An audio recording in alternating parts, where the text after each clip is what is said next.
नमस्कार मित्रों, संदीप नामा में एक बार फिर से आपका बहुत बहुत स्वागत है।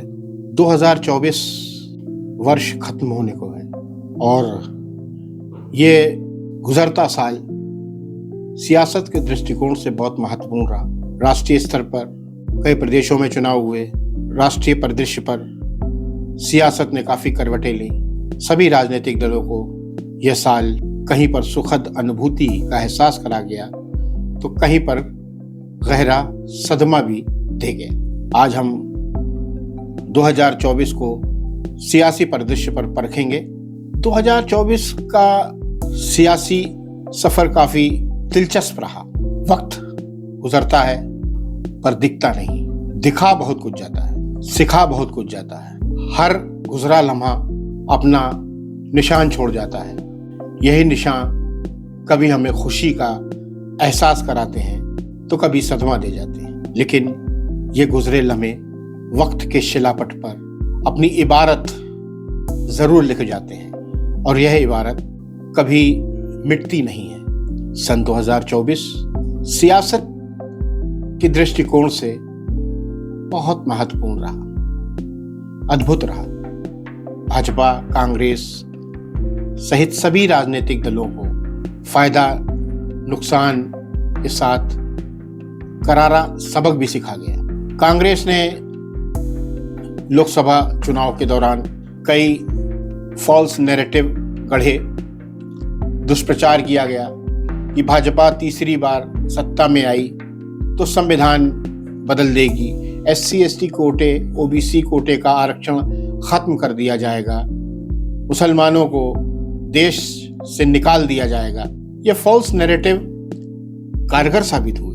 भाजपा इसको काउंटर नहीं कर पाई और उसकी सीटें जाहिर तौर पर कम हो गई। अकेले दम पर भाजपा बहुमत के आंकड़े तक नहीं पहुंच पाई। सबसे पहले बात करते हैं अरुणाचल प्रदेश की। अरुणाचल प्रदेश में विधानसभा की 60 सीटों पर चुनाव हुआ। बहुमत के लिए 31 सीटों की जरूरत थी। यहाँ भाजपा ने 60 में से 46 सीटों पर जीत दर्ज की। भाजपा के पेमा खांडू तीसरी बार अरुणाचल प्रदेश के मुख्यमंत्री बने। उड़ीसा में लगातार 24 सालों से चल रहा नवीन पटनायक का राज्य एक तरह से एक छत्र राज उनका वो समाप्त हो गया। उड़ीसा में 2019 के विधानसभा चुनाव में बीजू जनता दल को 112 सीटें मिली थी, जबकि भाजपा को सिर्फ 23 सीटें मिल पाई थी और कांग्रेस को यहाँ पर 9 सीटें मिली थी 2019 में। इस बार 2024 में कहानी बिल्कुल पलट गई। बीजू जनता दल और भाजपा अलग अलग चुनाव लड़े। इस बार भाजपा ने बीजू जनता दल के 24 साल के शासन को खत्म करते हुए सरकार बनाई। 147 सीटों वाली विधानसभा में बीजेपी को 78 सीटें मिली, बीजू जनता दल को 51, कांग्रेस को 14 सीटों से संतोष करना पड़ा। उड़ीसा में मोहन चरण मांझी एक नया चेहरा उभर कर सामने आया और उसको मुख्यमंत्री बनाया गया। सिक्किम में कुल 32 सीटें हैं। बहुमत के लिए 17 सीटों की आवश्यकता होती है यहाँ पर भाजपा और SKM के बीच समझौता नहीं हो सका। सिक्किम में SKM ने एक तरफा जीत हासिल करते हुए 32 में से 31 सीटों पर कब्जा किया। SDF को सिर्फ एक सीट यहाँ पर मिल पाई। SKF के प्रेम सिंह तमांग मुख्यमंत्री बने। लोकसभा चुनाव में एकमात्र सीट पर SKM का ही कब्जा रहा।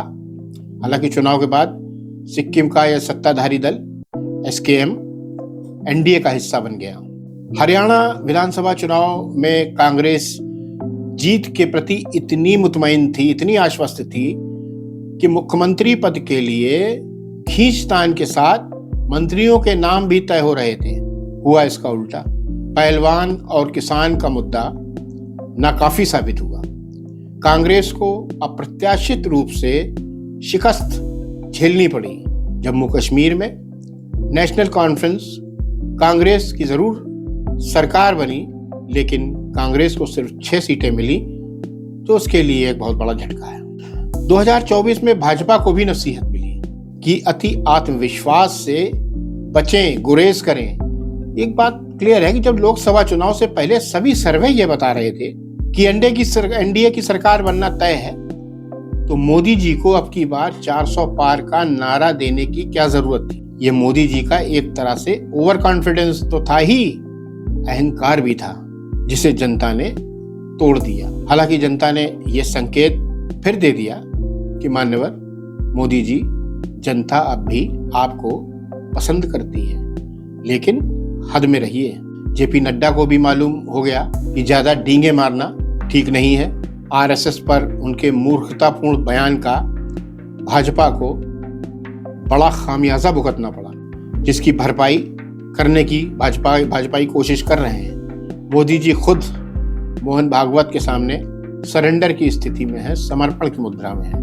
योगी आदित्यनाथ की तो मोहन भागवत से कई मुलाकातें हो चुकी हैं। खाई को पाटने की पूरी कोशिश की जा रही है। 2024 के लोकसभा चुनाव में एनडीए की उत्तर प्रदेश में पराजय के बाद योगी आदित्यनाथ का ग्राफ नीचे नहीं आया। विधानसभा चुनाव के उपचुनाव में 9 में से 7 सीटें जीतने के बाद योगी आदित्यनाथ की लोकप्रियता में इजाफा हुआ है। आरएसएस के साथ योगी जी की बढ़ती घनिष्ठता भविष्य में बड़ा राजनीतिक समीकरण बना सकती है। अभी से ही उनको भावी प्रधानमंत्री के रूप में प्रोजेक्ट किया जा रहा है। महाराष्ट्र में विधानसभा चुनाव हुए। महाविकास आघाड़ी अपनी जीत तय मान रही थी। मुख्यमंत्री का नाम तय करने के लिए मातापच्ची चल रही थी। राहुल गांधी यहाँ भी आक्रामक थे, बिग बॉस की तरह बर्ताव था उनका, लेकिन यहाँ भी हुआ बिल्कुल विपरीत। हरियाणा की तरह यहाँ भी दिल के अरमा आंसुओं में बह गए। ऐसी शिकस्त हुई, ऐसी जिल्लता में शिकस्त हुई, शर्मसार होना पड़ा।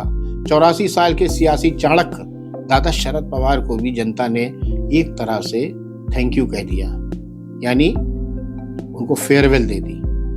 2024 का चुनाव यह भी साबित कर गया कि बाला साहब ठाकरे के सियासी वारिस उनके सुपुत्र उद्धव ठाकरे नहीं है, बल्कि बाला साहब के शागिर्द एकनाथ शिंदे ही हैं। पता नहीं उद्धव ठाकरे को अब राजनीतिक डिप्रेशन से निकलने में कितना वक्त लगेगा। झारखंड में ना कोई मैजिक चला, ना कोई नारा। बाकी जनता ने हेमंत सोरेन पर ही विश्वास जताया। वहां पर हेमंत सोरेन के पिताजी शिबू सोरेन ने झारखंड राज्य बनवाने के लिए जो संघर्ष किया था, उसका सिला उनके परिवार को अभी भी वहां मिल रहा है।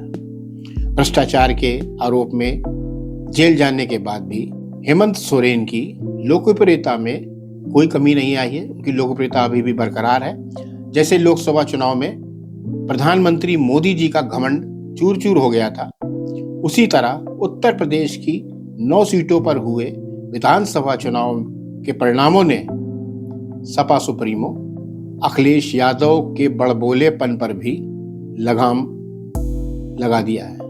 लोकसभा चुनाव में मुख्यमंत्री योगी आदित्यनाथ की प्रतिष्ठा पर जो दाग लगा था, विधानसभा उपचुनाव परिणाम ने उनकी छवि और प्रशासनिक राजनीतिक दक्षता को निखार दिया है। यूपी में वैसे भी कांग्रेस न 3 में है न 13 में। सपा की बैसाखी के बगैर वह लगभग 0 ही है। इसलिए विधानसभा चुनाव में कांग्रेस ने दखलंदाजी नहीं की और खामोशी से अखिलेश यादव को बॉस मान लिया। आंध्र प्रदेश में चंद्रबाबू नायडू के सिर ताज सजा तो अभिनेता पवन कल्याण एक ताकतवर नेता के रूप में उभरकर सामने आए। बिहार में लालू यादव की पार्टी राष्ट्रीय जनता दल को बिहार की जनता ने फिर नकार दिया। वहीं नीतीश कुमार का दबदबा लगभग कायम रहा। पश्चिम बंगाल में ममता बनर्जी का वर्चस्व बरकरार रहा। वहां भाजपा को फिर मुंह खानी पड़ी। 2024 में प्रियंका गांधी पहली बार चुनाव मैदान में उतरी। वायनाड से राहुल गांधी के इस्तीफे के बाद ये सीट रिक्त हो गई थी। इस सीट पर उन्होंने चुनाव लड़ा और 4 लाख से भी अधिक मतों से जीत हासिल की। देवेंद्र फडणवीस की महाराष्ट्र में वापसी हुई। फडणवीस भाजपा के शीर्ष नेताओं में शुमार हो गए हैं।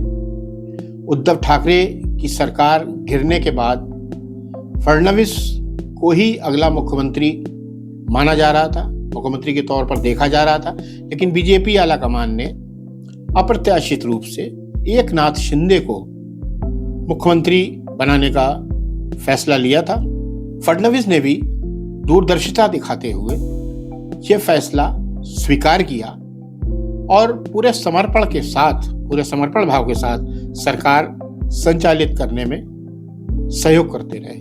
2024 के विधानसभा चुनाव में भाजपा की जबरदस्त जीत हुई। इसके बाद उनके धैर्य और संयम का फडणवीस को पारितोषिक मिला, इनाम मिला और एक बार फिर मुख्यमंत्री का ताज उनके सर सज गया। मध्य प्रदेश में मोहन यादव को मुख्यमंत्री बनाया जाना भी बड़ा हैरत अंगेज फैसला था। मोहन यादव कोई बहुत जाना माना नाम नहीं था, लेकिन प्रधानमंत्री मोदी ऐसे ही फैसलों के लिए जाने जाते हैं। शिवराज सिंह चौहान को हटाकर मोहन यादव को कुर्सी सौंपी गई और इसका सकारात्मक परिणाम भी मिला। उन्होंने बेहतर काम दिखाया और फिर से उनको मुख्यमंत्री बना दिया गया। राजस्थान में दिया कुमार उप मुख्यमंत्री बनाई गई। चर्चित नाम है, वह राजस्थान के राजघराने से ताल्लुक रखती हैं। उनके दादा मान सिंह द्वितीय जयपुर के अंतिम महाराज थे। ईमानदार केजरीवाल बेईमानी के आरोप में जेल गए। 55 करोड़ की लागत से सिर्फ मरम्मत रेनोवेशन कार्य होने पर उनका शीश महल चर्चा में रहा। जेल गए, जमानत पर छूटे भी। मनीष सिसोदिया, सत्येंद्र जैन और संजय सिंह भी जेल की सैर कराए। आतिशी मारलेना सिंह दिल्ली की मुख्यमंत्री बनी। सपनों का शीश महल बनवाया केजरीवाल ने और रहने का फिलहाल अवसर मिला, सौभाग्य मिला आतिशी मारलेना को। मुख्यमंत्री आवास पर स्वाति मालीवाल से मारपीट की घटना भी काफी चर्चित रही और इसमें अरविंद केजरीवाल की काफी फजीहत भी हुई। याद रखिए, राजनीति में सब कुछ अस्थायी है। फर्श से अर्श तक और अर्श से फर्श तक पहुंचने में देर नहीं लगती। तभी तो कहते हैं, आदमी को चाहिए वक्त से डर कर रहे, कौन न जाने किस घड़ी वक्त का बदले मिजाज। समझ गए ना आदरणीय मोदी जी, अखिलेश जी और 55 वर्ष के युवा कांग्रेस के युवराज राहुल गांधी जी। जय हिंद।